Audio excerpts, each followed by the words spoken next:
आपने देखा होगा कि नेशनल असेंबली की जो कायम कमेटी है वहां पे भी इस मामले पे बहस हो रही थी, और वहां पे जो सोहेल जावेद साहब हैं, एग्जीक्यूटिव डायरेक्टर हैं स्टेट बैंक ऑफ पाकिस्तान के, उन्होंने एक तो ये बताया कि हमने क्रिप्टो करेंसीज पे पाबंदी लगाई हुई थी उसकी खरीदो फरोख्त पे।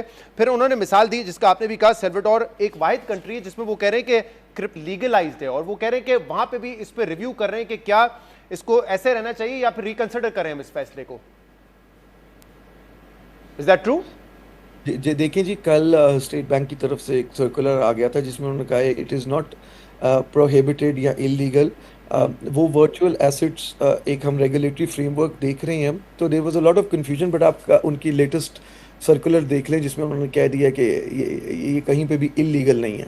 सही, लेकिन मैं ये पूछना चाह रहा हूं कि सेल्वाडोर के अलावा कोई और मुल्क हैं जहां ये लीगलाइज्ड है, और गवर्नमेंट सतह पे जैसे स्ट्रेटेजिक रिजर्व्स की जब हम बात कर रहे हैं, जो आपने उस दिन वेगस में भी कहा, कितने और मुल्क हैं जो इस पर काम कर रहे हैं कि बिटकॉइन या क्रिप्टो करेंसीज में उनके स्ट्रेटेजिक रिजर्व्स हों?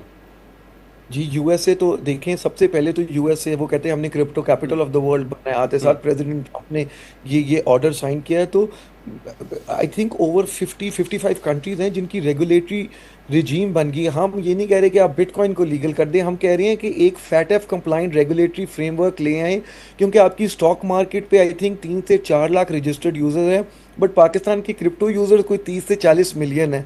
तो ये हो रहा है, बहुत बड़ा डिस्कनेक्ट है क्योंकि यूथ इसमें एंगेज्ड है।